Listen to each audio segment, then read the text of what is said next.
देखिए आज हम लोग पढ़ने वाले हैं गोलीय दर्पण का फोकस और फोकस दूरी। ठीक है, गोलीय दर्पण का फोकस तथा फोकस दूरी।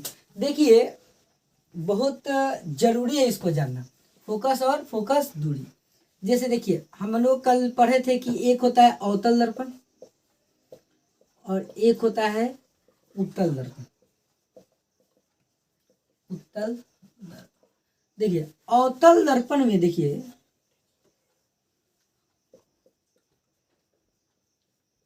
यह अवतल दर्पण है। तो देखिए पहला बात समझिए, अगर किसी बिंदु स्रोत से आती प्रकाश की किरण, देखो यह अनंत से आ रही है प्रकाश की किरण, और आती प्रकाश की किरणें दर्पण से परावर्तन के बाद, यानी इस जो गोलीय दर्पण या अवतल दर्पण है, इससे परावर्तन के बाद इसके प्रधान अक्ष को जिस बिंदु पर काटती है, जिस बिंदु पर काटती है वह इसका फोकस कहलाता है। वह इसका क्या कहलाता है? वह इसका क्या कहलाता है? फोकस। यह हो गया ए ओ बी, मान लीजिए। अब देखिए कल हम बताए थे कि अविलंब एक होता है, यानी कि देखो यहाँ से यहाँ पे खींच दे वक्रता के। तो सुनिए गोलीय दर्पण, ठीक है, गोलीय दर्पण की अगर कोई भी देखो गोलीय दर्पण का अगर फोकस कर दे तो गोलीय दर्पण का फोकस करने का मतलब किसी बिंदु स्रोत से आती प्रकाश की किरणें दर्पण से जब परिवर्तन करे और परिवर्तन के बाद अगर किसी प्रधान अक्ष को या तो काटे या काटती हुई प्रतीत हो तो उसको क्या कहते हैं? फोकस। उस बिंदु को क्या कहते हैं? फोकस। तो यहाँ पर देखो एक तो हो गया अवतल दर्पण, एक तो हो गया उत्तल दर्पण। तो अवतल दर्पण में तुमको हमेशा दिखेगा कि वह जो किरण होगी वह काटने के बाद जो परिवर्तन होगी तो प्रधान अक्ष के एक बिंदु पर काटती है, काटती है, प्रतीत नहीं होती, एकदम काटती है। तो अवतल दर्पण में क्या होता है कि किसी जैसे अनंत है, अनंत से आती एक प्रकाश की किरण यह प्रधान अक्ष के समांतर आ रही है। समांतर आने के बाद जब यह दर्पण से परावर्तन हो रही है तो यह प्रधान अक्ष को किस बिंदु पर काटती है? एफ बिंदु पर काट दी। तो प्रधान अक्ष को जिस बिंदु पर काटती है उसको इसका क्या कहते हैं? फोकस कहते हैं। उसको इसका क्या कहते हैं? फोकस। अब रहा बात की देखो हम कल के क्लास में बताए थे कि अवतल दर्पण में फोकस दूरी जो होती है ऋणात्मक होती है और उत्तल दर्पण में फोकस दूरी जो होती है धनात्मक होती है। तो उसको भी हम आज डिस्कस करेंगे कि क्यों वह ऋणात्मक होती है और इसमें क्यों धनात्मक होती है। तो देखो जब भी कोई प्रकाश जिस दिशा से आपतित हो रहा है और उसके दिशा में कोई और दूरी हो तो वह धनात्मक होगा। उसके दिशा में हो तो क्या होगा? धनात्मक। लेकिन जैसे ही उसके अपोजिट डायरेक्शन में वह दूरी आ जाए, अपोजिट डायरेक्शन में दूरी आ जाए तो ऋणात्मक हो जाएगा। जैसे देखो इसमें प्रकाश किस दिशा में जा रहा है? इस दिशा में जा रहा है, ठीक है। लेकिन यहाँ पर देखो हम दूरी को ध्रुव से मापते हैं। कोई भी दूरी गोलीय दर्पण के ध्रुव से मापा जाता है, कोई भी दूरी को गोलीय दर्पण के ध्रुव से मापा जाता है। तो यहाँ पर देखो हम ध्रुव से दूरी माप रहे हैं फोकस की, तो ध्रुव से जो फोकस की दूरी होगी उसको हम लोग कहेंगे ध्रुव से फोकस की दूरी यानी पी एफ। यह हमारा होगा फोकस दूरी। क्या होगा? फोकस दूरी। तो यहाँ पर देखिए हम माप किधर से रहे हैं? ध्रुव से फोकस की तरफ, लेकिन यह हमारा दिशा किधर की तरफ है? इस दिशा की तरफ है। लेकिन हम माप किस दिशा के रहे हैं? अपोजिट डायरेक्शन में। तो आपतित किरण के अगर अपोजिट डायरेक्शन में अगर हम कोई डिस्टेंस मापेंगे तो हमेशा यह क्या होती है? निगेटिव होती है। क्या होती है? निगेटिव। इसी कारण से अवतल दर्पण में फोकस दूरी क्या होती है? निगेटिव। क्यों? क्योंकि यह जो डायरेक्शन है यह इसके ध्रुव से अपोजिट डायरेक्शन में, ठीक है। यानी आपतित किरण का अपोजिट डायरेक्शन में रहेगा तो फोकस दूरी क्या होगा? निगेटिव होगा। तो इसी कारण से अवतल दर्पण की फोकस दूरी क्या होती है? निगेटिव। अवतल दर्पण का फोकस का मतलब क्या समझे कि किसी बिंदु स्रोत से आती प्रकाश की किरणें अवतल दर्पण से परावर्तन के बाद प्रधान अक्ष को जिस बिंदु पर काटे उसे उसका क्या कहेंगे? फोकस कहेंगे। और फोकस और ध्रुव के बीच की दूरी को क्या कहेंगे? फोकस दूरी। लेकिन निगेटिव काहे होता है? बार देखो सब चीज तो जानना जरूरी है, लेकिन निगेटिव होता क्यों है तो इसको भी जानिए कि जैसे उस दिशा से आ रही किरण और इसके अपोजिट डायरेक्शन में हम माप रहे हैं, इसके अपोजिट डायरेक्शन में माप रहे हैं, तो फोकस दूरी क्या होगी, निगेटिव होगी। मान लीजिए कि यह अवतल दर्पण को अगर हम इस दिशा से बना दें, ऐसे भी तो अवतल दर्पण हो सकता है, जैसे देखिए अवतल दर्पण तो ऐसे भी हो सकता है, ठीक है, इधर भी तो धसा हो सकता है, इस तरफ से भी तो हम लोग देख सकते हैं। तो इस तरफ से भी देखेंगे तो देखो यहाँ से यह हमारा प्रधान अक्ष हो गया और यह यहाँ से आती प्रकाश की किरण। दर्पण से परावर्तन के बाद जिस बिंदु पर काटे उसको क्या कहते हैं, फोकस, फोकस कहते हैं, ठीक। तो यह हमारा फोकस हो गया और यह हमारा ध्रुव हो गया। तो इसमें भी देखो डायरेक्शन, डायरेक्शन किधर है, इस दिशा की तरफ आ रहा है, लेकिन जब भी हमको फोकस दूरी मापना होगा तो किस दिशा की, इस दिशा की तरफ मापेंगे। तो यहाँ पर क्या हुआ, हम आपतित किरण के यानी जो इंसिडेंस रहे उसके अपोजिट डायरेक्शन में जा रहे हैं। तो जब भी हम अपोजिट डायरेक्शन में जाएंगे तो फोकस दूरी क्या हो जाएगा, निगेटिव। इसी कारण अवतल दर्पण की फोकस दूरी क्या होती है, निगेटिव। हम यह अवतल दर्पण नहीं बताए हैं, देखो यह अवतल दर्पण है और अवतल दर्पण में जो आपतित किरण की दिशा डायरेक्शन इस तरफ है, लेकिन हम माप किस डायरेक्शन में रहे, इसके अपोजिट डायरेक्शन में। तो जब भी आपतित किरण के जो भी डिस्टेंस हम उसके अपोजिट डायरेक्शन में मापेंगे वो हमेशा क्या होगा, निगेटिव होगा। तो इसलिए इसका फोकस दूरी अवतल दर्पण का क्या होता है, निगेटिव। अवतल दर्पण का फोकस क्या है, तब अवतल दर्पण का फोकस बिंदु स्रोत से आती प्रकाश की किरणें अवतल दर्पण से परावर्तन के बाद जिस बिंदु पर प्रधान अक्ष को काटती है उसको क्या कहते हैं, फोकस। और जहां पर ये मिलते हैं उसको कल ही बताए थे, क्या कहते हैं, आपतन बिंदु। उसको क्या कहते हैं, आपतन बिंदु। उसे क्या कहते हैं, आपतन बिंदु। और देखो यहाँ तक तो कोई दिक्कत ना है।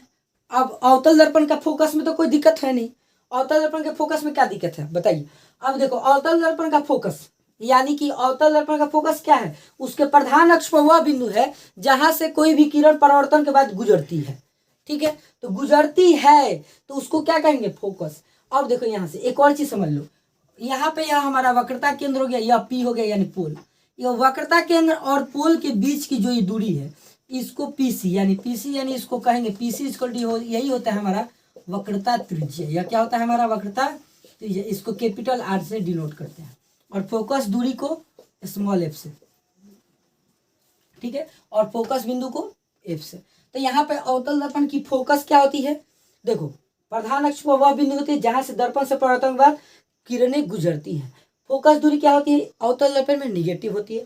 फोकस दूरी क्या होती है, तो ध्रुव से फोकस बिंदु के बीच की दूरी, ध्रुव से फोकस बिंदु के बीच की दूरी को क्या कहते हैं, फोकस दूरी कहते हैं। उत्तल दर्पण में इसको ही समझिए, उत्तल दर्पण में समझा रहे, देखिए ध्यान से,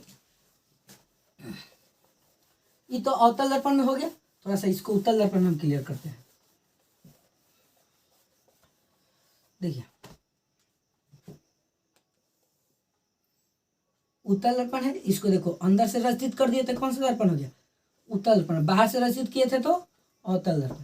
तो देखो यह हमारा उत्तल दर्पण है, ठीक है, यह इसका प्रधान अक्ष, यह इसका क्या हो गया, प्रधान अक्ष, इसको ध्रुव मान लो, ठीक।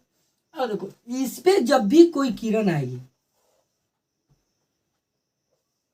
ठीक है, किरण है, लेकिन यह अंदर की तरफ रिफ्लेक्ट तो करेगा नहीं, क्या है कि इसका उभरा होता है, तो ये बाहर की तरफ रिफ्लेक्ट करेगा। तो इससे जब भी किरण होगी तो किधर, इधर की तरफ रिफ्लेक्शन हो। अब रिफ्लेक्शन होगा तो क्या यह कहीं जाके यह काट रही है क्या, प्रधान अक्ष को, नहीं काट रही है। तो इस स्थिति में हम क्या करते हैं कि जैसे देखो यह तो हमारा आपतित किरण हो गया, ठीक है, यह हमारा परावर्तित किरण हो गया। परावर्तित किरण तो इसी दिशा में वापस चल गई, हाँ, इस दिशा में तो आया नहीं, अच्छा इस दिशा में तो आया नहीं कि प्रधान अक्ष को काटे। तो इस स्थिति में हम क्या करते हैं, इसका आभासी चित्रण करते हैं, आभासी लाइन खींचते हैं इसका, ठीक है। तो जैसे देखो मान लीजिए, देखो यह डायरेक्शन किधर जा रहा है, ऊपर, ठीक है, ये काट रहा है प्रधान अक्ष को, नहीं काट रहा है, तो हमको काटना चाहिए तब ना फोकस मिलेगा। और जब ले फोकस नहीं मिलेगा तो हमको इमेज मालूम नहीं चलेगा कहाँ बनेगा। तो यहाँ पे देखो इसका हम लाइन एकदम इसका उल्टा बताए थे, देखो आभासी एकदम, यह जो बिंदु हुआ यह इसका क्या हो गया, फोकस। देखो अवतल दर्पण में यह काटता है, अवतल दर्पण में क्या होता है, काटता है, लेकिन उत्तल दर्पण में क्या हो रहा है, इसको हम लोग अपने से कटवा रहा है। भाई देखो इसका डायरेक्शन ऊपर जा रहा है, लेकिन हम क्या कर रहे हैं, इसको पीछे की तरफ खींच के ला रहे हैं कि ना भाई हमको फोकस क्या करना है, प्रधान अक्ष को काटना है, तुम कहाँ भाग रहे हो ऊपर की तरफ। तो प्रधान अक्ष को काटने के लिए हम क्या कर रहे हैं, इसको नीचे की तरफ आभासी ला रहे हैं। तो यह देखो क्या हुआ, अवतल दर्पण में ये काट नहीं रहा है, इसको हम लोग क्या कर रहे हैं, गुजरता है। देखो डिफिनेशन में थोड़ा सा अंतर हो जाएगा, अवतल दर्पण में क्या होता है कि प्रधान अक्ष वो वह बिंदु जहां से किरण क्या होती है, परावर्तित किरण गुजरती है। लेकिन इसमें क्या हो जाएगा, प्रधान अक्ष पर वह बिंदु जहां से मतलब कि परावर्तित किरण गुजरती हुई प्रतीत होती है। काट रहा है क्या, नहीं काट रहा है, इसको हम लोग खुद इसको पीछे की तरफ लाए तब ना काटा है। तो यह क्या हुआ, यह एक आभासी चित्रण के द्वारा दर्शाया गया। तो देखो इसमें भी इसका भी अविलंब होगा, सॉरी फिगर ड्रॉ में देखो,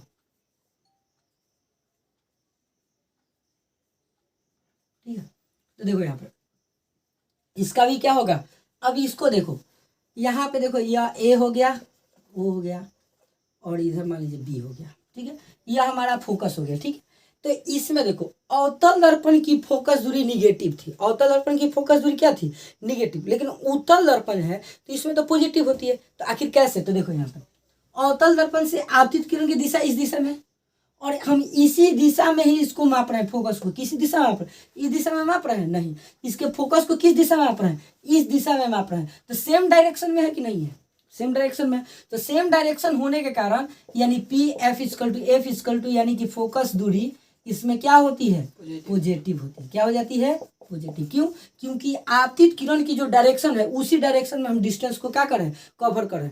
तो उसी डायरेक्शन में अगर डिस्टेंस को कवर करेंगे तो हमारा फोकस दूरी क्या होगा, हमेशा पॉजिटिव। अपोजिट डायरेक्शन में करेंगे तो निगेटिव। तो यह उसी दिशा में है कि नहीं है, तो इसमें क्या होगा, पॉजिटिव होगा। तो यहाँ पे आप लोग दो चीज क्लियर हुआ। अवतल दर्पण का फोकस क्या है, तो प्रधान अक्ष पर वह बिंदु जहां से परावर्तित किरण गुजरती है, तो उसे क्या कहते हैं, फोकस। अवतल दर्पण का फोकस, उत्तल दर्पण का फोकस यानी कि गुजरती हुई प्रतीत होती है, तो उत्तल दर्पण का फोकस।